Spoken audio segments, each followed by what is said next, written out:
Hello and welcome to our first series about the Basics Guilford with Guilford Parent Academy. We are glad that you're here and we hope that you learn a lot about the Basics Guilford and why we have it in Guilford County and what Ready for School, Ready for Life has done to bring it here and our goals with having this as a community-wide initiative. So again, here's our agenda. I'm going to first start with who Ready for School, Ready for Life is and what this backbone organization is doing for Guilford County, why we brought the basics to Guilford County, which is a national organization, what the 5 basics are, we're going to get into that, and then how you can share the Basics Guilford in your community. So Ready for School, Ready for Life is a collaborative effort to build a connected and innovative system of care for Guilford County's youngest children and their families. About 7 years ago, a bunch of community stakeholders came together to really bring this group together to figure out how we can make our children successful. Unfortunately, we know that about 60% of children arrive to kindergarten unprepared in Guilford County. And knowing that 6,000 children around there are born in Guilford County each year, that's a staggering number of kids showing up to school not ready to learn. We know that kindergarten readiness really does show third grade success, and reading on third grade level shows in turn a primary indicator of high school graduation successful career. So knowing these things and also knowing that 80% of brain development happens before age 3, we knew our work with Ready needed to go back all the way to the beginning to birth and even before birth. So our goal is population level change and elimination of disparities. So this is the pathway to success that we built as an organization to really of our end goal of success in life. And so knowing that, like I said, we had to go back to the beginning to really making sure that in Guilford County, we have planned and well-timed pregnancies. So working both at OB practices, but then also even before that, which is education on how to really healthy living to create a healthy body for healthy births. And so again, that moves into the next one to really make sure that once children are here, that they remain healthy and that they have, this good on-track development at all these huge milestones of 12, 24, and 36 months, because then we know that they can really work on school readiness before they get to kindergarten. So between the ages of 3 and 5, we're working to really figure out what are the next steps to really create this streamline of services for families so that once they get to school, they can be successful and they're successful by the end of third grade, and being on grade level in the third grade really indicates that success later in life. So why the Basics Guilford? So if we go back to that one block about on-track development of 12, 24, and 36 months, as we were looking at Guilford County as a whole, we realized that there was a little bit of a gap for families, just messaging about what they can do with their child before they get to school. If you wait till they get to school for their actual learning, it really is too late since all that brain development happens so early in life. And so we learned about the Basics, which is out of Boston. Ron Ferguson, who's worked at Harvard, did a lot of research and realized that this message really wasn't being given across the board in the right way for families. And so he developed the Basics Boston, and now it's spread throughout our country and other countries too, in different communities, to make sure that this message is heard loud and clear by families. And so that we heard about that, and Ron came down and presented to us a few years ago. And so we decided to adopt this in Guilford County. So here's a video of Ron explaining this about what the basics are and what those 5 basics and how they can help your family. Now I know my ABCs. Next time, won't you sing with me?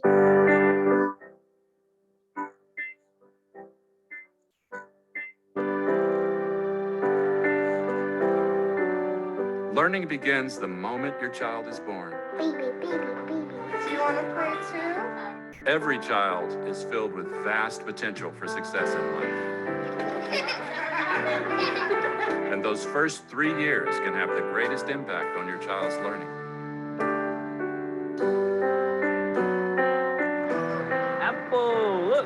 Where's the strawberries at?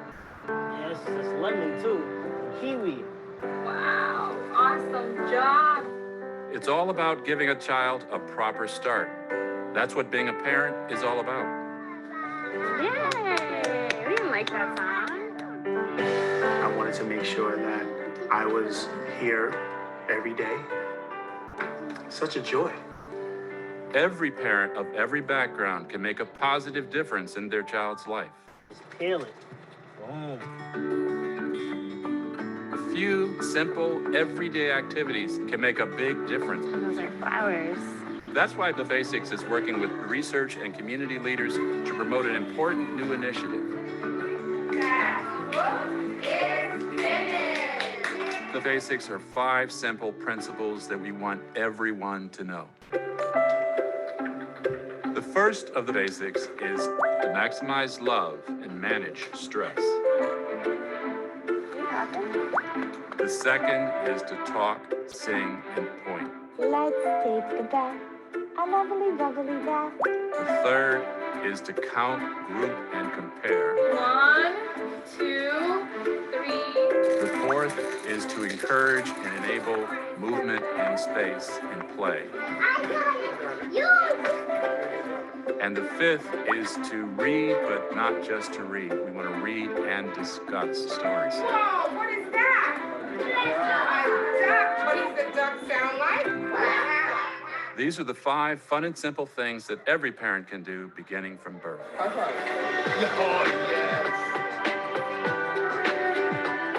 Let's all work together to make sure our children can become the best, most well-prepared they can possibly be.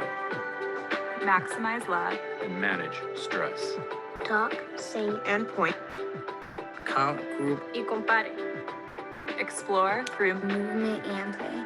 read. And discuss stories.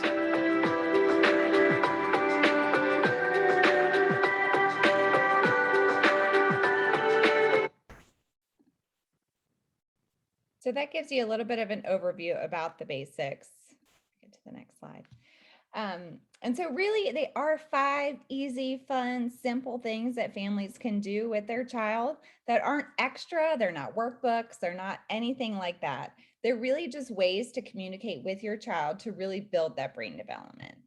Like I said, 80% of brain growth happens in those first 3 years of life. And so it's critical that we work on this in different ways. And we know that there are developmental skill gaps by race, ethnicity, and socioeconomic status that are really clear in national data by age 2. So anyone really needs to do this, but especially if you're already working with some difficulties in your life. And so if you look here between ages 2 and adult in this graph, there's not much difference as far as the neuron growth. And so it's really important to help build that growth. Now, obviously, even after 3, brain development happens and learning happens, but to make these strong neuron connections, that happens earlier than you would think. Unfortunately, we know that too many children often fall behind early and don't ever catch up. And that ethnic and racial gap really starts to grow very early on and can be almost an equal to 3 to 4 years of learning by age 17. And so working back again and that early intervention of doing these things with your child early on will hopefully help close that gap or make it non-existent. So this goes into a little bit more about the science and really just how it's clear about the types of lived experiences in those first 3 years that really boost brain development and learning for benefits that last a lifetime. And so again, this is more the science behind it, but I think it's important to see what we're talking about when we're talking about brain development.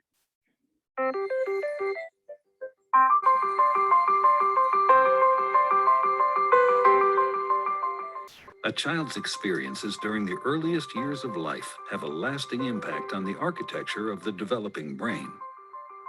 Genes provide the basic blueprint, but experiences shape the process that determines whether a child's brain will provide a strong or weak foundation for all future learning, behavior, and health. During this important period of brain development, billions of brain cells called neurons send electrical signals to communicate with each other. These connections form circuits that become the basic foundation of brain architecture.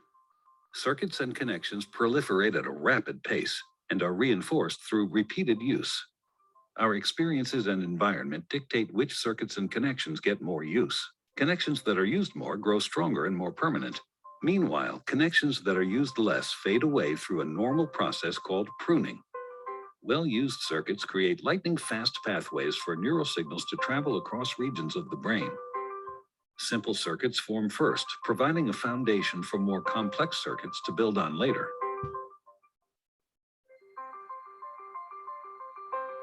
Through this process, neurons form strong circuits and connections for emotions, motor skills, behavioral control, logic, language, and memory during the early critical period of development. With repeated use, these circuits become more efficient and connect to other areas of the brain more rapidly. While they originate in specific areas of the brain, the circuits are interconnected. You can't have one type of skill without the others to support it. Like building a house, everything is connected, and what comes first forms a foundation for all that comes later.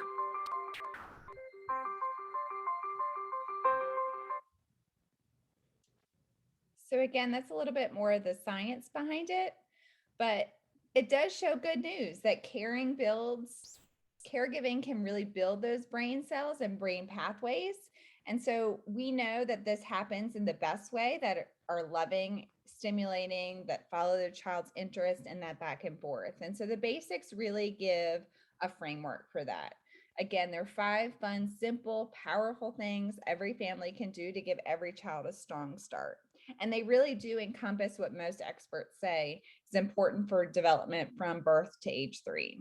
And then if you want to look more, we've had some other presentations that we will do with Guilford Parent Academy, but there is a 4-minute video on each basic at our website, guilfordbasics.org. So feel free to check that out as well.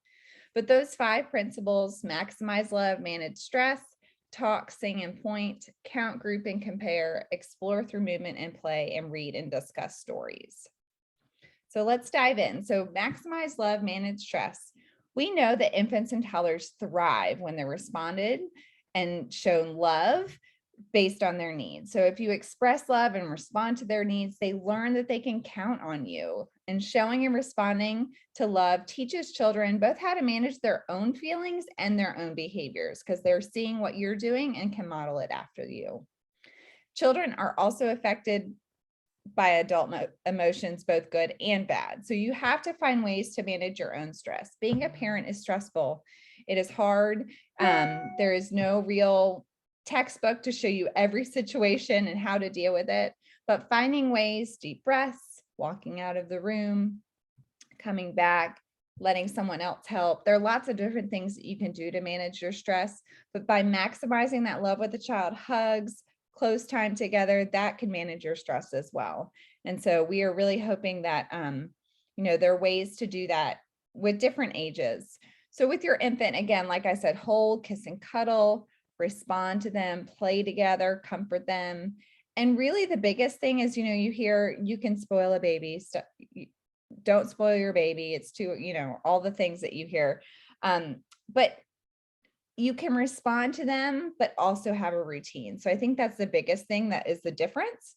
So, doing all these things to really show your love, but then having a routine of consistent times of doing daily activities like feeding, bathing, reading, and bedtime, they really show children what to expect and help them feel safe. And it also helps us manage our stress if we know what's coming day to day, and to build that routine for ourselves as well. For an older child, 12 to 36 months, again, snuggling up so that they feel loved and safe, encouraging them, being supportive of them, involving them in everyday tasks that you do. Say it's laundry, help me find the matches of the socks, right? Sometimes it's more helpful than others, but really involving them in those tasks are really a great way to help them feel that love. Also talk about your feelings. Help your child describe how they're feeling and let them know that all feelings are okay and they're understandably going to pop up in different ways, but then helping them learn how to deal with those feelings and offering choices, both with feelings and also the next step of what's to come, but also even something as simple as snack time. It's time for a snack. Do you want apples or grapes? That's an easy way to show them that you care, but also giving a little bit of those limits. Also basic limits that are safety related. Put a no in front of the things you don't want your child to do and then distract them with another activity. Use the same rules consistently so that your child learns, and really do your best to stay calm in a tough situation.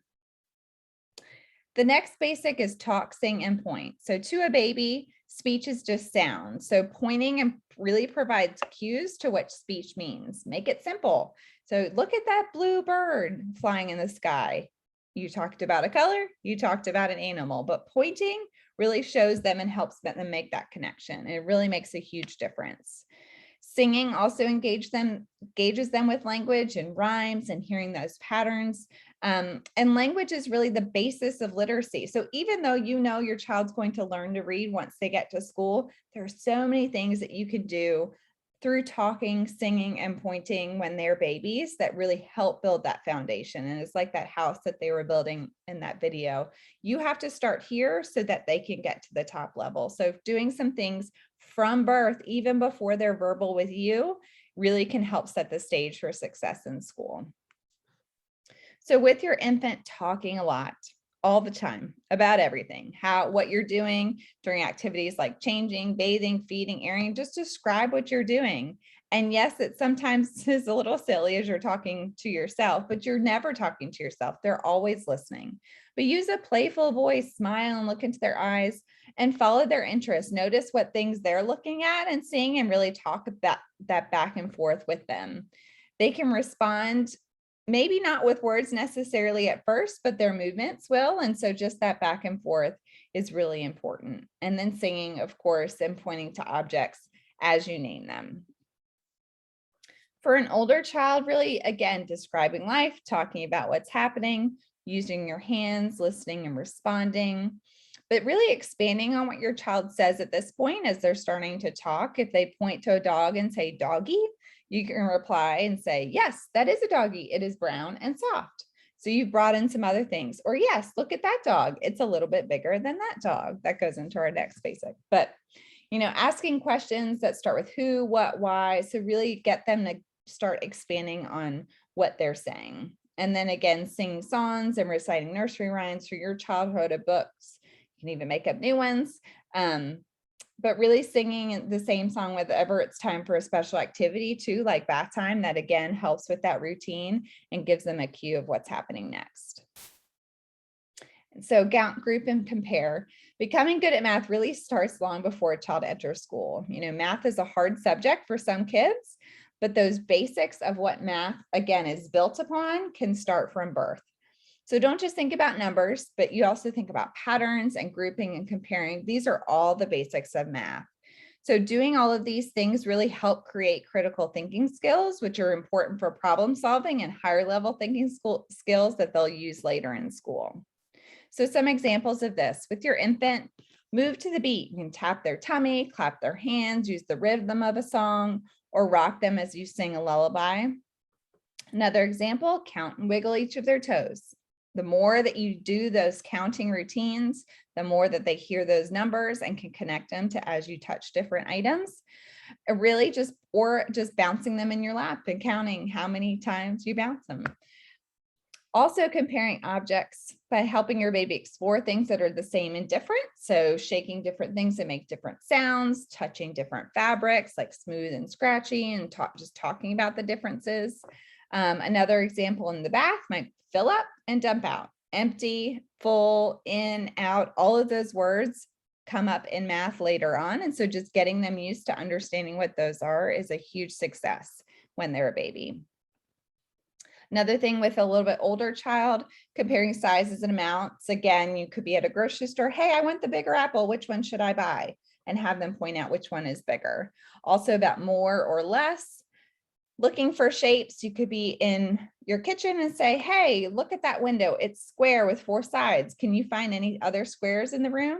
So again, something simple and easy that they can do while you're sitting there chopping vegetables or whatever, just again, integrating it in your part of your day-to-day life.